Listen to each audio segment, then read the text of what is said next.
सबसे मुख्य बात तो ये है कि अगर आपको आध्यात्मिक व्यक्ति बनना है तो उसके लिए अध्यात्म को तो जानना ही होगा। तो चलो जान ही लेते हैं।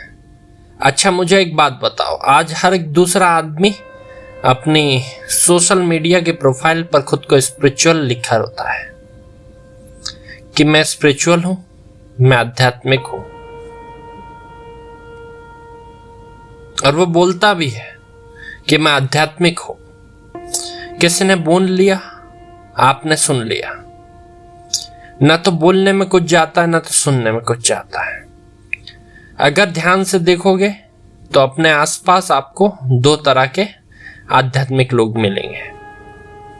अब इन दोनों में से आप किसकी ओर आगे बढ़ रहे हो, उससे निर्धारित होगा कि आप सही रास्ते जा रहे हो कि वही दिल को बहलाने वाला बच्चों का खेल चल रहा है। दिल को बहलाने वाला बच्चों का खेल, जैसे बच्चे जब छोटे होते हैं तो कहते हैं कि हम घर घर खेलेंगे। कुछ लड़कियां तो किचन का छोटा छोटा सामान ले आती हैं, उनके माँ बाप दिला देते हैं कि ले बेटा खेल, अभी से तेरे को आदत पड़ेगी। छोटे से कुकर होते हैं, छोटे छोटे, उसमें सोफा सेट, बहुत सारी चीजें होती हैं। अब वो मम्मी बनने का नाटक शुरू कर देती है, क्योंकि वो तो बच्ची है अंदर से, चाह के भी मम्मी नहीं बन सकती। वो तो सिर्फ देखती है अपनी माँ को बड़ा हुआ कुकर उठाते हुए, खाना बनाते हुए, बस वैसे ही वो अभिनय कर लेती है। जितना उससे बनता है उतना उसने अभिनय कर लिया। घर घर खेलने में छोटी बहन हो अगर, तो उसको अपनी बच्ची बना लेती है। उसमें खुद को देखती है, खुद में अपनी माँ को देखती है, और एक हांदी कोई लड़का मिल गया तो उसको पति भी बना लेती है। अब ऐसे ही आध्यात्म के साथ में होता है। किसी को देख के अभिनय करना ये लोगों ने बखूबी सीख लिया। अभी जिस प्रकार से जितनी सोशल मीडिया है उस पर सभी को एक्टिंग करते हुए, डांस करते हुए देखा जा सकता है, तो इसका मतलब ये तो संभव है ही कि भारत में जितने लोग रह रहे हैं, खासकर वो लोग जो सोशल मीडिया में रुचि दिखाते हैं, उसमें से देखिए 80 से 90% लोग डांस करना जानते हैं, गाना जानते हैं, अभिनय करना जानते हैं। मतलब भारत में प्रतिभा की कोई कमी नहीं। तो बस उसी प्रतिभा का उपयोग कर लेते हैं। किसी आध्यात्मिक व्यक्ति को देखा और उसके जैसा अभिनय कर लिया। उसने कुछ बातें बताई, वो लिख ली, क्योंकि 80% लोग तो आध्यात्म से दूर हैं, वो स्वर आना चाहते हैं। तो ये गिने चुने लोगों ने अभिनय करना शुरू कर दिया, और जब अभिनय करना शुरू करा तो वो भी उनके जाल में फंस गए। आध्यात्मिक व्यक्ति दो तरीके के होते हैं। ये तो पहला तरीका था, अभिनय वाले। अब दूसरा तरीका सुन लो। जब व्यक्ति किसी कठिन मार्ग पर चलता है, पहली बार में तो उसे कठिनाई होती है, दूसरी बार में थोड़ी कम कठिनाई होती है, तीसरी बार में और कम कठिनाई होती है, और अगर चौथी बार उसे कहा जाए कि शुरू से शुरू करो तो बड़ी आसानी से उस रास्ते से गुजर जाता है। अगर वो पहाड़ी और पथरीला रास्ता हो तो उसे रास्ते भी याद हो जाते हैं। जंगल से जाता हुआ रास्ता हो तो पगडंडी पगडंडी याद हो जाती है, क्योंकि बार बार वो वहां से गुजरा। बार बार गुजरने में उसने क्या हासिल किया? उसने अनुभव हासिल किया। तो अगला जो व्यक्ति है आध्यात्मिक, वो अनुभव से बना, अपने अनुभव से। अपने अनुभव से बनने वाले आध्यात्मिक व्यक्ति बड़े कम होते हैं। अपने अनुभव से बना हुआ व्यक्ति अगर ज्ञान को धारण करता है तो वो उसके सिर पर बादशाहों के ताज की तरह लगता है। और अगर एक्टिंग करके वही ताज अपने सिर पर पहन लो तो वो कहते हैं न छचुंदर के सिर पर न भाई चमेली, वैसी कुछ परिस्थिति उत्पन्न हो जाती। अपने अनुभव से बना हुआ आध्यात्मिक व्यक्ति आपको अध्यात्म की असली परिभाषा सिखा सकता है। मैंने पहले भी कहा कि अध्यात्म सीखने से अधिक अनुभव करने की चीज होती है। अनुभव करोगे तो अनुभव बताओगे, और अनुभव बताने का तरीका अलग अलग होता है। पहली बात, पूर्ण आध्यात्मिक व्यक्ति कभी यह नहीं कहता कि मैं सर्वोच्च स्थिति में हूं, क्योंकि वह समझता है कि वह ईश्वर को पाने की ओर अग्रसर है, और वह अग्रसर ही रहेगा। अगर उसने पा लिया तो वह उन व्यक्तियों के बीच में क्या कर रहा है? उसका तो इस संसार से अस्तित्व ही समाप्त हो जाना चाहिए। लेकिन जो ड्रामा करने वाले आध्यात्मिक व्यक्ति होते हैं वो छाती ठोक के कहते हैं मैं स्वयं ईश्वर हूं, और जब उनसे पूछा जाए अध्यात्म के बारे में अनुभव बताओ तो वो कहते हैं बाद में बताऊंगा, अभी तुम्हें इतना ज्ञान नहीं है। अगर मैंने बता दिया तो तुम्हारे सिर के तार हिल जाएंगे। सिर के तार हिल जाएंगे? किसके? शिष्य के कि तुम्हारे? योग्य शिष्य अगर मिल जाए तो सिर के तार तो क्या, ताल भी बजा देता है, तुम्हारे सिर को तबले की तरह बजा देगा। इसलिए देखना, जो लोग ड्रामा करते हैं, नाटक करते हैं आध्यात्मिक व्यक्ति बनने का, वो अपने योग्य शिष्यों से एक कोस दूर भागते हैं।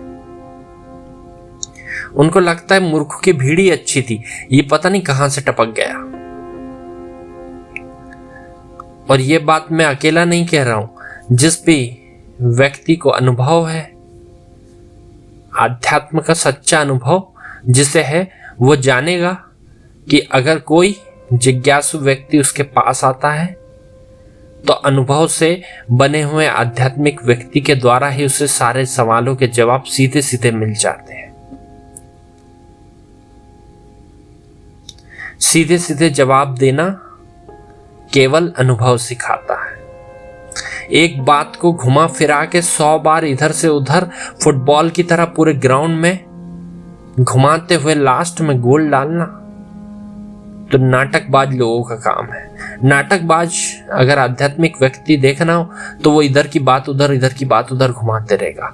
और आपको ये बहुत लोग मिल जाएंगे, वे इतने कठिन शब्द उपयोग करते हैं, इतने कठिन शब्द उपयोग करते हैं कि आपके सिर के ऊपर से चले जाएगा, और जो टॉपिक चल रहा है वो टॉपिक तो वहीं रह जाएगा, लेकिन वो कोई दूसरी दुनिया में आपको लेके जाएगा, वहां से झंझोड़ कर किसी तीसरी दुनिया में ले जाएगा, तीसरी दुनिया से झंझोड़ कर चौथी दुनिया में लाके पटक देगा और पूछेगा क्यों, समझ में आया? नहीं आएगा, क्योंकि सीधे सीधे बताने वाले बहुत कम होते हैं। जिसे अभी हम बात करते हैं, अगर कोई व्यक्ति आध्यात्मिक अनुभव प्राप्त करता है तो अपने अंदर समेटे होता है, ना तो उसे किसी जिज्ञासु व्यक्ति से डर लगता है, ना तो किसी ऐसे शिष्य से डर लगता है जो बार बार हर चीज में खोजा खाजी करता है। अगर मेरे मुंह से शब्द निकल गया कि असीमित प्रज्ञा, तो वो जिज्ञासु व्यक्ति ये भी पूछेगा असीमित प्रज्ञा का स्वरूप बताओ। असीमित प्रज्ञा दिखती कैसी है? क्या वो दिखती है कि महसूस होती है? तो अनुभव से बना हुआ आध्यात्मिक व्यक्ति चूंकि उस असीमित प्रज्ञा को अपने मन में धारण करता होगा और उसने करके रखा होगा, तो जिज्ञासु व्यक्ति जितने सवाल पूछ सकता है वो पूछता जाएगा और वो जवाब देता जाएगा। इससे उसकी प्रज्ञा का और विस्तार होगा, और जो जिज्ञासु व्यक्ति है उसके अंदर वो प्रज्ञा विकसित होने लगेगी। यहां पर गुरु और शिष्य का संबंध बनता है। और नाटकबाज आदमी से तुम पूछ लो असीमित प्रज्ञा क्या होती है, उसने किताब में पढ़ा था या किसी आध्यात्मिक व्यक्ति या गुरु के मुंह से सुना था कि एक कोई विचार होता है जो पूरे ब्रह्मांड में व्याप्त होता है, तो उसने उठा के उस जिज्ञासु व्यक्ति को वही कह दिया कि एक कोई विचार होता है जो पूरे ब्रह्मांड में व्याप्त होता है, जिसके कारण प्रकृति का संचालन होता है, उसे हम असीमित प्रज्ञा कहते हैं।